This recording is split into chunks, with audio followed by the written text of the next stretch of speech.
Oh, I hope this isn't true. This would be a total loser mentality for Kansas City, Missouri. Good morning, 6:05. Happy Wednesday. Glad you're here with us on 95.7 FM KCMO. Kansas City Star reporting last night that if the Chiefs complete a three-peat, which has never been done in NFL history, then they may not do what they have done when it comes to a Super Bowl parade like they've done 3 times in the last few years. And that's obviously driven by what happened last year, where Lisa Lopez Galvin was killed right as the parade rally was ending outside of Union Station, which drew worldwide headlines. This would be succumbing to the worst people in Kansas City, the scumbags and the thugs who ruined a totally harmless day for hundreds of thousands of people in this community. Kansas City would basically be saying, well, we don't know what to do. We can't keep these thugs and criminals in line. We don't have a lot of confidence in our ability to do it. So because of that, well, we're just going to skip the whole thing. We're going to pass on the whole deal. And that is not something that if you're a Kansas Cityan, you should want any part of. I mean, you look at this would be like letting terrorists win. You think about any major event that has happened in not just Kansas City, but American history, right? The whole point of America is even when we're knocked down, we get back up. We don't let the bad guys win. We don't let them ruin a good time. And if Kansas City capitulates on this whole deal, as the Kansas City Star is reporting, they are considering doing, it's not a done deal, but they're considering not having the traditional Super Bowl parade, then they would basically be saying the bad guys won.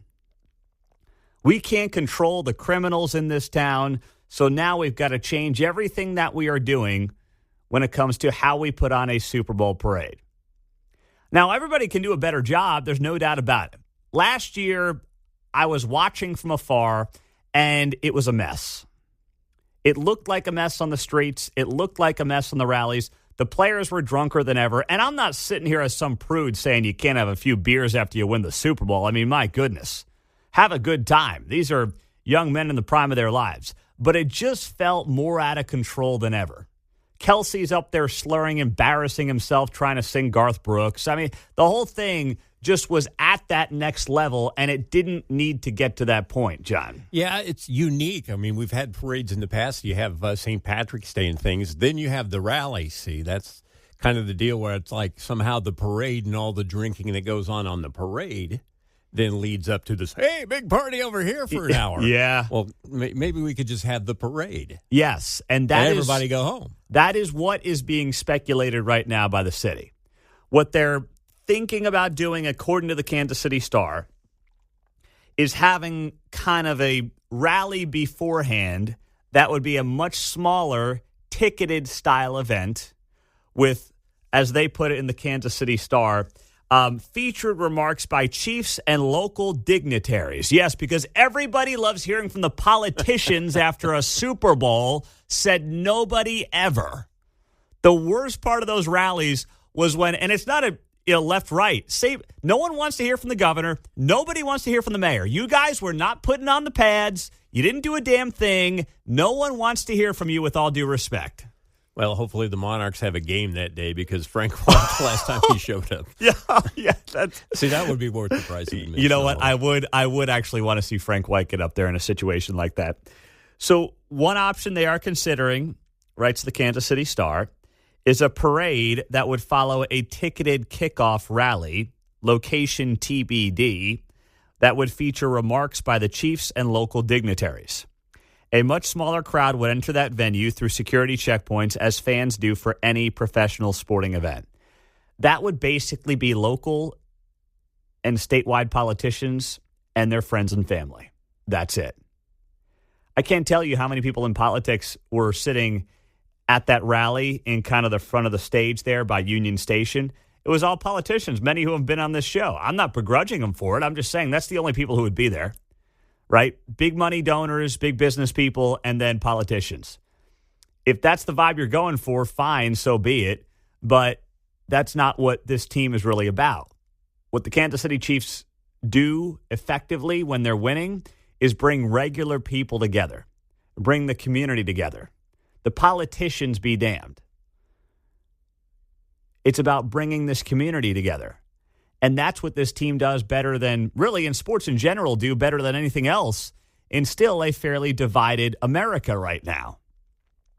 And taking that away from everyday fans, families, parents and their children, taking that away because the city has been,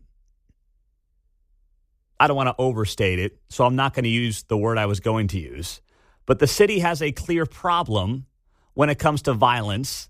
They have failed on the answers. They have failed the people on the answers. And then you have the tragedy from last year, which once again was a bunch of punks and thugs who got out of control, who got into their own fight. And then, of course, you had innocent bystanders getting hit, right? To basically capitulate to them and say, well, you guys win. We can't control you. That's not the mentality Kansas City should have. We were able to create checkpoints with the NFL for the NFL draft, right? We were able to do that, and we did it fairly successfully. Now, I know the NFL obviously helped with that, but I think that Kansas City can do that once again.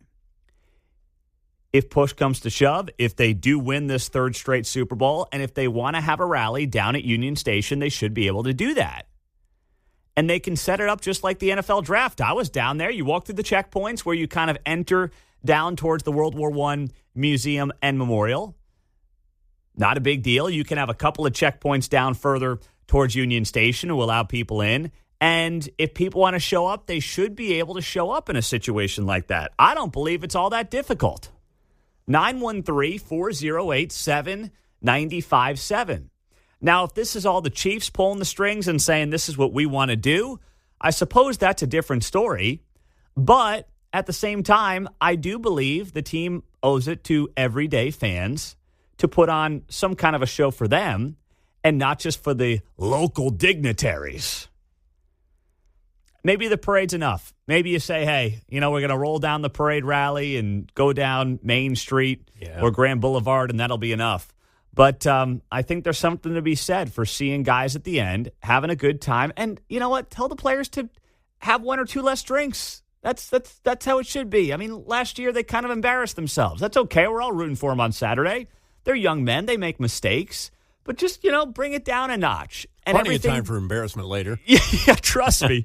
Those days are going to come in your post-playing days, all right? Kelsey's going to be doing more than a $100 million podcast. He'll have plenty of time. I can promise you, Travis, although the podcast is recorded, so you can always cut stupid things you say out. I can't do that on live radio. But there's always room to improve. So you tell me as we get it started here on a Wednesday morning. Do you sit there and say to yourself, this is fine. I don't really care. They can do the parade. They cannot do the parade. It doesn't matter to me. Or do you say, no, Kansas City and the Chiefs should put on this parade, and they owe it to us, the fans, the citizens, to put on this parade? 913-408-7957. I will also ask this of Governor Mike Kehoe, the newly sworn-in governor of Missouri, at 6:35. He'll be here in 20 minutes on 95.7 FM. Got this on Twitter X just moments ago as we open up the show this morning, talking about how the Kansas City Star is reporting here that the Kansas City Chiefs may not have a traditional Super Bowl parade that they've done in recent years where they work their way down Grand Boulevard, they turn the corner, they end at Union Station, and they have the big rally where the players, the coaches, ownership, and then a couple of politicians also end up speaking. And I think this is a huge admission of failure by the city if they can't put on a traditional rally. On Twitter, Pete, the mayor of Kansas City, is admitting he cannot provide security for a Super Bowl parade. The World Cup should cancel.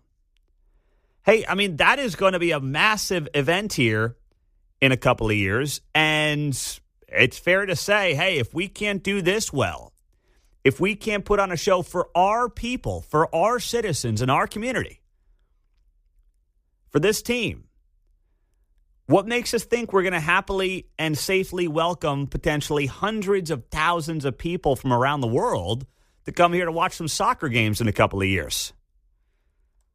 That's a fair question to bring up on X at Pete Mundo is where I just saw that. So I'm glad you brought that point up. 913-408-7957. Looking through our text line, Pete set it up just like the NFL draft. This is not a big deal. That's exactly what I'm saying.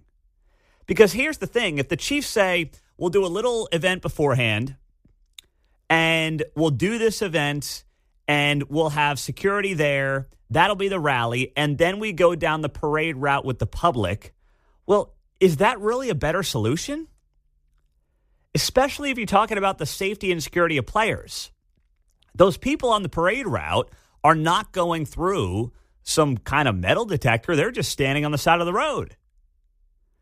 Now, you might say, well, it's better off to have the parade route, keep everything moving, than gathering hundreds of thousands of people on the lawn at Union Station. I just would hate to see, because it's not even like,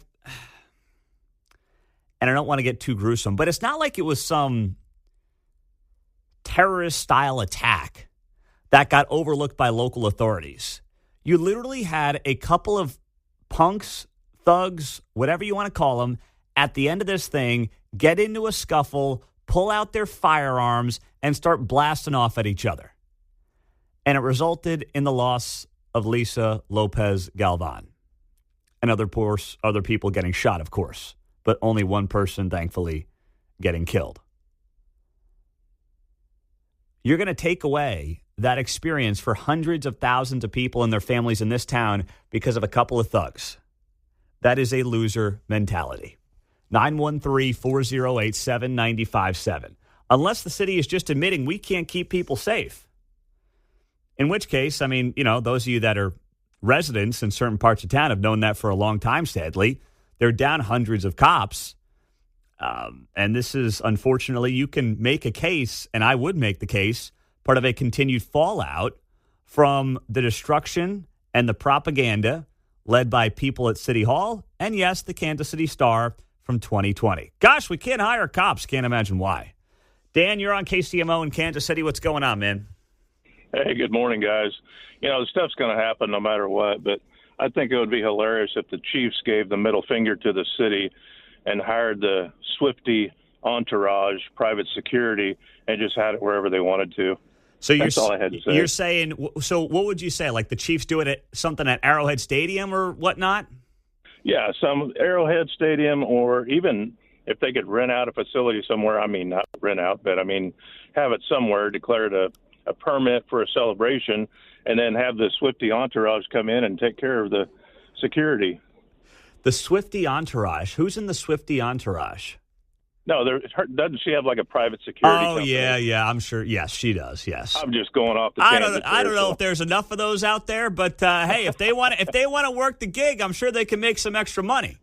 There you go. I'm down with that, Dan. Thank you. Well, what about, to Dan's point, what about just doing something at Arrowhead Stadium?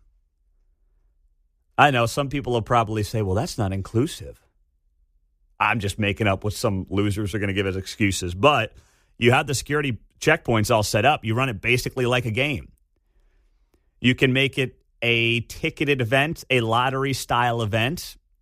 Let 70-some-odd thousand people into the stadium. Probably more. Set it up like a concert where you could probably fit 85 to 90,000 maybe in there, like you would a concert, give or take. Put people on the on the floor like you would for a big show out there, Morgan Wallen, Taylor Swift, whatever it might be, and do it that way. Still get close to 100,000 people, put on quite a show, and you've got all the security you need. But the politicians sound to me like they're more interested in making sure they get their own little private rally. Local dignitaries get to be a part of their little rally beforehand. And, well, you know, the people that have been wanting to take their kids to something like this, bring their family to something like this, they'll pass. They don't really care about them. 913-408-7957. I'll ask Mike Kehoe, the governor of Missouri, about this and much more coming up in 10 minutes on KCMO. Pete, do not let one bad apple spoil the whole bunch. I agree with you. Also on the text line, Pete sounds like a failure of Police Chief Stacey Graves. Well, I don't know how much to point the finger at her necessarily. I don't think it's one person, but I'm drawing everybody into this conversation. Mayor, police chief, city council at large, Jackson County, they play a role as well, to basically say, if you guys can't do this well, why should we trust you for any big event if you don't have the confidence? And if the Chiefs don't have the confidence in local law enforcement and the city of Kansas City, well, that's a whole different conversation. That makes you wonder if they really think they should be investing here long term. If they're like, we don't trust you guys, we don't think you can keep people safe, and we'll see you on the Kansas side of the state line come 2030. I don't want that to happen, to be very clear. I think they should stay right where they are. I don't think they have any business going over to Kansas. I've made that very clear. But you wonder how much of that is at play here. Well, the team just says, we can't trust you guys. You got record-setting homicide rates left and right. Non-fatal shootings keep going up. Everyone's getting, smash and grabbed around here, it seems. So, no, we don't trust you to keep regular fans safe for a major event, including potentially, God forbid, our multi-million-dollar players. Something to note as we think about where this all goes going forward. But, of course, first, you got to win 3 games. Let's not get ahead of ourselves here. Got the Texans coming in on Saturday. And then if they win that game, they will play either the Bills or the Ravens before potentially trying to do what has never been done, and that is win 3 straight Super Bowls. We're glad you're here starting the day with us on KCMO Talk Radio. Our man, Mark, he's got the day off. He's got a massive tooth issue. Mark sends me a selfie last night. His face has ballooned. He showed me yesterday. He came in here. He's like, gosh, the side of my face is kind of swollen. I think I got a toothache. I got to go to the dentist tomorrow. I'm like, all right, man, do what you got to do. Sends me a text last night. I mean, his face is like, just looks like, oh, boy. Looks like he got bad Botox or something. It's just looking horrible. So our man Garner is here filling in last minute. We appreciate him as always on KCMO Talk Radio. And, say a prayer for Mark. He's got to go to the dentist today to get his face figured out there. That's no fun. No, it's not a good scene for him. But we're glad you're here, Garner, so thanks for being here. Yeah, no problem. Anytime. Yeah, you bet, man. He's coming in from St. Joe, hot and heavy. Next, the governor of Missouri, Mike Kehoe, on this, the future for the Chiefs, and more on KCMO. You got to love when the politicians suddenly want to have some kind of moral compass. Please spare me the BS. I'm just not here for it at 7:05 on a Wednesday. Good morning. Glad you're with us on KCMO Talk Radio 95.7 FM. We are streaming on the KCMO Talk Radio app. So the cabinet confirmation hearings resumed today in about an hour and a half. Yesterday was such a dog and pony show for Pete Hegseth, former Fox News anchor, now Donald Trump's pick to run the Department of Defense. And Pete Hegseth is somebody who, you probably have seen in the news. If you haven't seen some of the drama that's been in the news around Pete Hegseth, he's somebody who is on his third wife. He has admitted to infidelity. There were reports from anonymous Fox News employees who said that when he was hosting his Fox and Friends weekend show, he would be hook sliding into the office, into the studios, because he was out partying and drinking hard the night before. There were allegations of drinking on the job. These were all anonymously sourced. There are many people who went on the record, colleagues at Fox News, saying that was a bunch of nonsense. But, of course, it was Trump. It's a Republican. It's a cabinet nomination. So the media is going to do its job, carry the water, and treat this stuff like it's gospel. That's what they've always done. And I'm not here, and nobody's here to defend what Pete Hegseth has done or may have done in his personal life. But the way this thing went yesterday was so nasty. And it makes me wonder the point of these confirmation hearings even being done. Like, I get it. It's the role of the Senate to kind of, cross-reference, cross-check, make sure the picks are good. I understand that to a degree. But the guy's marriage problems are really not things that should matter when it comes to running the Department of Defense. Now, in a perfect world, is somebody a choir boy? Like, yeah, in a perfect world, would I prefer that the guy or gal running the Department of Defense not have 3 wives? I guess. But listen, that ship has sailed. None of these folks are pure in Washington, D.C. There you go. Donald Trump broke that mold. And the reality is people are looking for individuals to do the job. That's it, John. Don't forget about me and Monica. Yeah, exactly. Right. I love that. They'll backslap old Slick Willie all day long, and then they get up there with Pete Hegseth. You did what? You cheated on your wife? Oh, my goodness gracious. Please spare me. Spare me. Ugh. And of all people yesterday, Tim Kaine, who was Hillary Clinton's VP pick.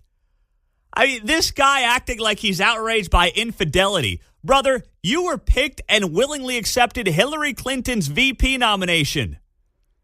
Just start grilling Slick Willie like this? My moral compass is not going to allow me to be your VP pick, Madame Hillary Clinton. I can't do it because, your husband. I mean, what a dog that guy is.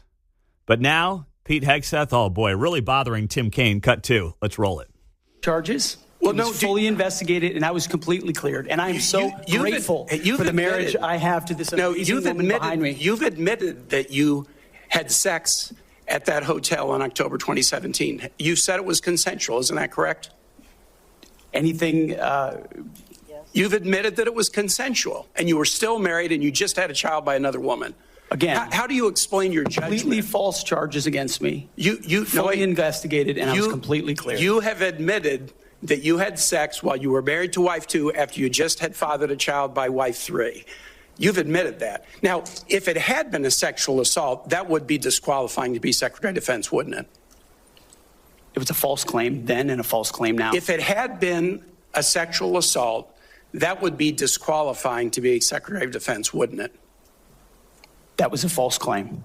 So you're talking about a hypothetical. So you can't tell me whether someone who has committed a sexual assault is disqualified from being Secretary of Defense?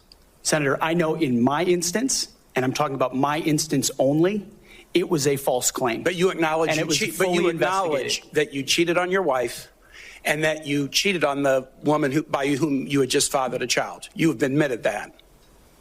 I will allow your words to speak for themselves. You're not retracting that today. That's good.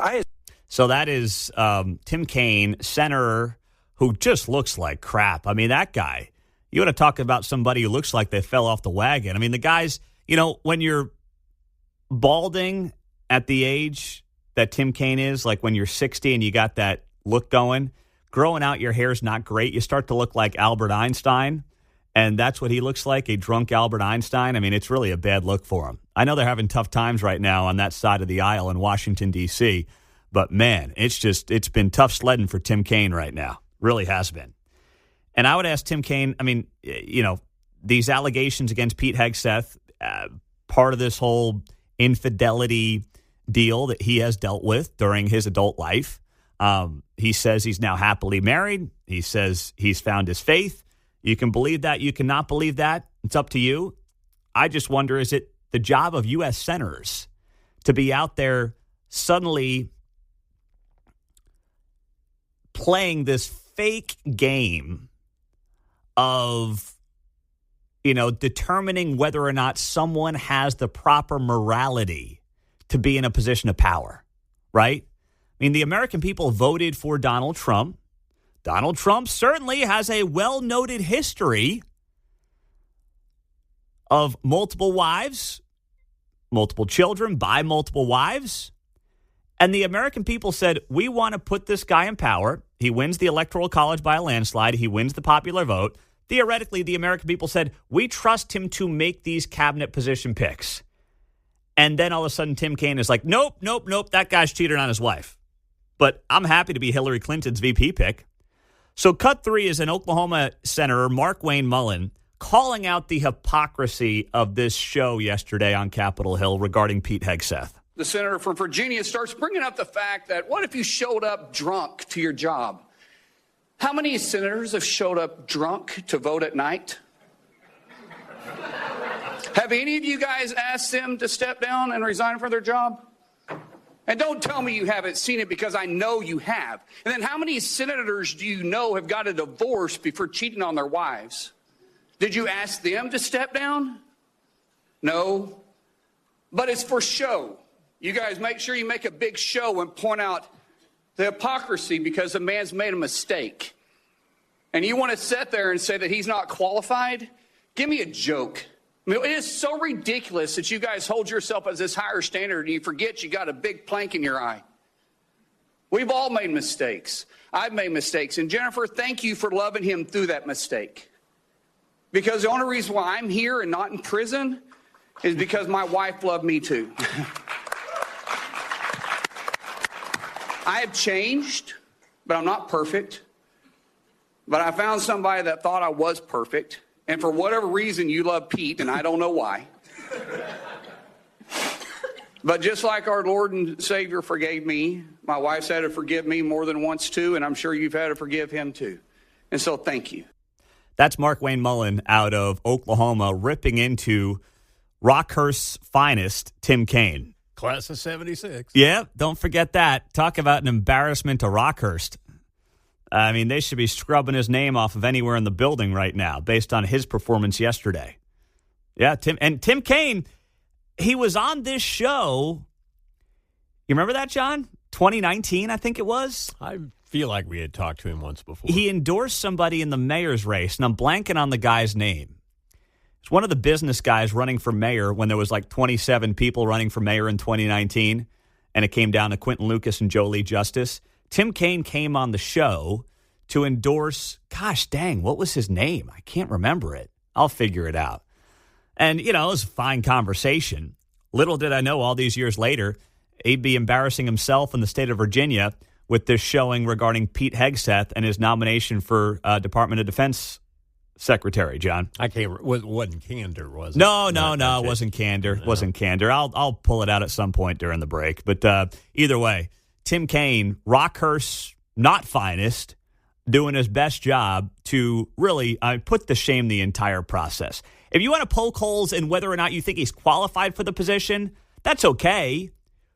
Who he's had sex with? Come on, guys. Please. Please.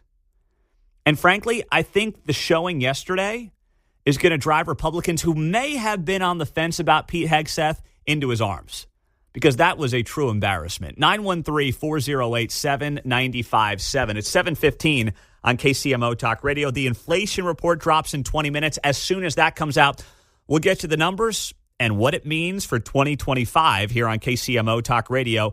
And I do also need to dive into something that happened at the Board of Police Commissioners meeting here in Kansas City on 95.7 FM. 7:22. It is great to be here 10 minutes away from the inflation number dropping. So we will get that to you and tell you what it means, of course, with Inauguration Day coming up on Monday. And we hope that you will join us at Ray's Cafe in Independence on Monday, where we are going to have our inauguration watch party with our friends over at the Jackson County Republican Party. Come on out, hang out at Ray's. Menu looks great. John's been salivating over it all week long. He can't stop looking at it. French toast, I think, on there today. Oh, stop, man. Stop. I'll be there. Garner's all fired up. He can't wait to get over to Ray's. So everyone is ready. I'll be there. Kevin Keatsman will be there. So we've got a great day planned. Just come on out, hang out, meet the folks at the Jackson County GOP. They've got a nice operation going there as well. You can get involved with them if you want. And just watch what is going to be a historic day for this country. You do have to RSVP, and we're getting pretty full at KCMOTalkRadio.com. You can't miss it there. You will see the sign-up page. And we're going to have a great time. But you do have to be on the RSVP list. So we're looking forward to having you out there and being a part of it on KCMO Talk Radio. Now, Andy Reid, did you hear what Andy said yesterday? The boys got back to work. Mahomes had his third kid, Golden. Or Gold, I should say, right? Is it Gold or Golden technically? Golden. All right, they did go with Golden Mahomes. They had to keep the whole medal thing going. And I get it. Like, we had the C thing with the girls. We had Claire, then we had Chloe, and then we're like, we got to keep the C thing going. We went with Charlotte because we set up a deal with Chloe. I liked Chloe. Kate liked Charlotte. I went out with Chloe, and then I said if we have a third kid, and it's a girl, hate to assume the genders these days, but we did. If we have a third kid and she's a girl, then we'll name her Charlotte. So I thought it was a fair swap. We ended up having the third kid, happened to be a girl, and we named her Charlotte. So we went with the C's. The good thing for us is Charlotte kind of has the S sound, so we don't get too confused. But I already have some regrets because I'm mixing them up all the time. Chloe, shut up, but I just, it happens. It's not going to be good when I'm 80 years old. I'm going to be mixing them up left and right, John. You'll be calling your grandkids your daughters. That's when you have the daughters sorted out. I'll take it from somebody who would know. So they get back to work yesterday. Mahomes is talking about, how he watched the playoff games on Sunday as Brittany's given birth. And credit to Brittany. That's top notch right there. She's going through labor, and Patrick's, kicking his feet up on one of those awfully uncomfortable couches they have in the hospital. Just the worst of the worst. I hope he was not sleeping in one of those for 2 nights because, his back's going to be jacked up for days. So I don't even know how they make couches that uncomfortable, but the hospital couches are just the worst of the worst. Well, if they complain at a North Korean prison, they send them over. Yeah, that is how it works. Oh, my gosh. It's like they want to make sure the dads know what uncomfortable is as their wives are giving birth. So they find the most uncomfortable hospital couches possible. And they're like, all right, guys, you got to suffer too. Sleep on that thing for a couple of nights. So I hope Patrick wasn't on one of those. But Andy had a little bit of advice yesterday. Here is Andy Reid talking about Patrick Mahomes having his third kid, Golden. And Andy might have opened up the door to a couple of more, despite Brittany saying they're done at 3. Let's roll cut 10. Yeah, I think he does great with it. He came in as Patrick 2 p.m. Now he's, right, Patrick 3 p.m. So he's got, once you have 3, 4 and 5 are easy. That's what I told him. So that was, you've made 3, you add a couple more, we'll talk. Now, listen, I'm pretty confident that we're done at 3. Someone else who has had more than 3 can confirm or deny that on the text line at 913-408-7957. But that is Andy Reid's position that once you've had 3, 4, and 5 are easy. I'm not sure I'm going to be in a position to ever know that, but Andy does have 5 kids, 3 sons, 2 daughters. Of course, they are Latter-day Saints as well. So Andy's saying once you get to 3, 4, and 5's nothing. Good news for Patrick and Brittany is they're plenty young enough to make that decision, right? He's not even 30. I think she's a year older, so she's 30. We're getting up there. That's our problem, John, as we get to the mid-late 30s. And then what you do is you assign the 4th child to the first child. Yeah. And go down the line there. Yeah, exactly. I just wonder if they're running out of medals, right? Are they running out of medals to name the kids after? They've got the dogs, Silver, and the other dog is Steel. They got the 3 medals for the kids. At some point you run out of medals that work. So that may be the biggest impediment to the Mahomes going for number 4 and 5. There's always molybdenum. Oh, thank you. Oh, good job, Garner. Well done there, my man. I have no idea what that is, but I will take your word for it if you're the metal expert here on KCMO. The inflation numbers are 90 seconds away. We'll react to those after the news on KCMO. So Pete Hegseth took a beating yesterday from Democrats on the Hill as he is trying to get confirmed as the Department of Defense Secretary. And I actually think it backfired on the Democrats in a big way because they were focused on whether or not he was faithful to his wife. And yes, he should have been faithful to any of his 3 wives. And he readily admits that he has not been. But he says now he's a changed man. He's driven by his faith. You can believe that. You cannot. To me, I'm not here to play the morality police on the Department of Defense pick. Lloyd Austin's been in charge of the Department of Defense for the last few years under Joe Biden, and no one's done a worse job. The Afghanistan withdrawal, Lloyd Austin should have resigned after that botched withdrawal from Afghanistan where Americans were left, Americans were killed. He should have resigned in disgrace. Instead, he hung around. I don't know if Lloyd Austin was loyal to his wife all these years. I have no idea. I also don't care because the guy stunk at his job. But the real reason that many view Pete Hegseth as a threat is because Pete Hegseth is going to reverse the woke nonsense that has infiltrated every branch of the military in this country in recent years. And now it's one of those things that is front and center. And here is cut 5, Pete Hegseth yesterday during his confirmation hearing. Our standards will be high and they will be equal, not equitable. That's a very different word.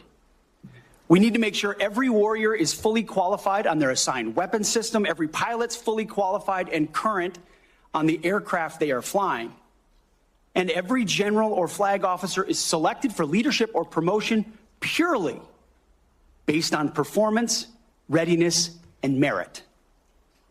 Leaders at all levels will be held accountable, and warfighting and lethality and the readiness of the troops and their families will be our only focus. Performance, readiness, and merit.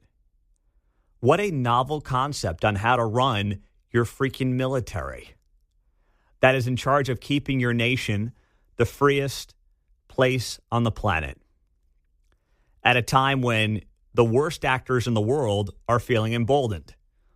China, Russia, Iran. Yeah, I want my military to be the best, the most badass military you could possibly have. I'm not interested in what the military looks like from a skin color perspective. Now, we know that there are plenty of young people who are white, black, Asian, Latino, who all join and want to serve, and God bless them for that. But no one's getting a leg up because of what they look like in Pete Hegseth's DOD. And that's how it should be. That's how we should want frankly, that's how we should want every company to operate. Performance, readiness, and merit. I mean, it's a novel concept instead of diversity, equity, and inclusion. And once again, equality is the word that we want to use, not equity. Nothing equitable is meaningless. Equity has failed every time we've watched it unfold, the most recent case in point being Los Angeles, for crying out loud. So that's why Pete Hegseth is viewed as such a threat to people who have spent years using the bureaucracy inside of Washington, D.C. to pursue these DEI initiatives. And our own Missouri U.S. Senator Eric Schmidt, he's on the Armed Services Committee, so he was there yesterday. And let's play cut 11 on just one example of how the entire military establishment. Oh, do we not have that one? Yeah, grab me cut 11. I'll set it up here. Eric Schmidt, Missouri U.S. Senator, of course, with Josh Hawley. He did an outstanding job pointing out some of the absurdities that exist in our military ranks and how there are just these ridiculous things that are pursued.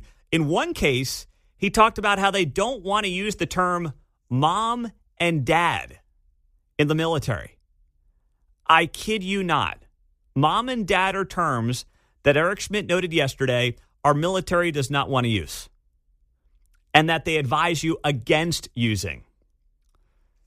You guys got that? No, not yet? All right, let me know when you got cut 11. In the meantime, I've got the app. It's the Yuka app.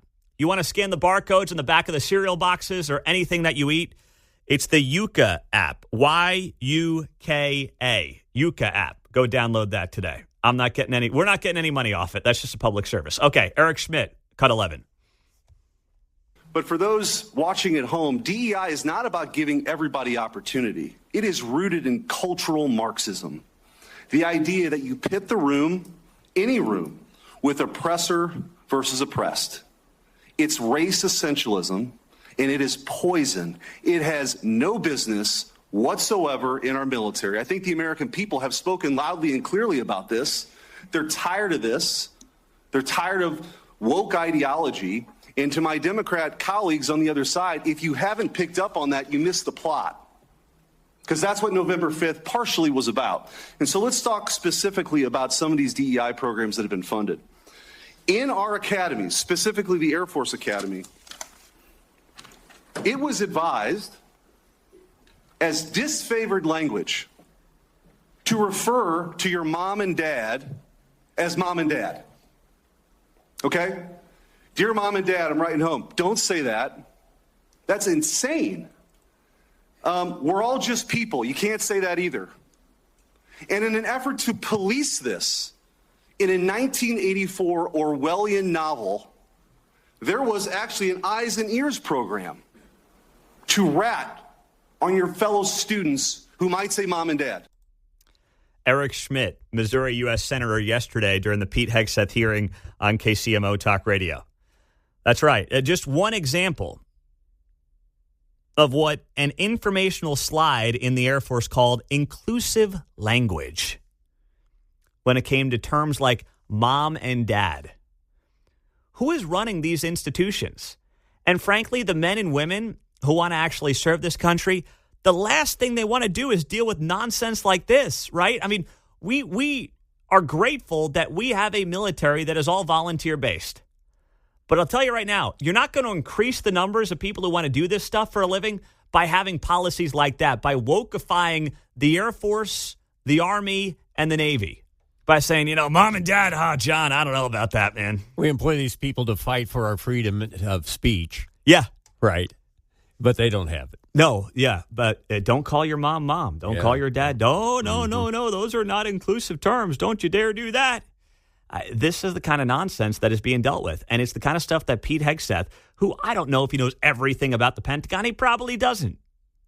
But you know what? He is a war hero. He has been a leader at a lot of different levels. And he is going to knock this stuff off, which, if nothing else, is a big win.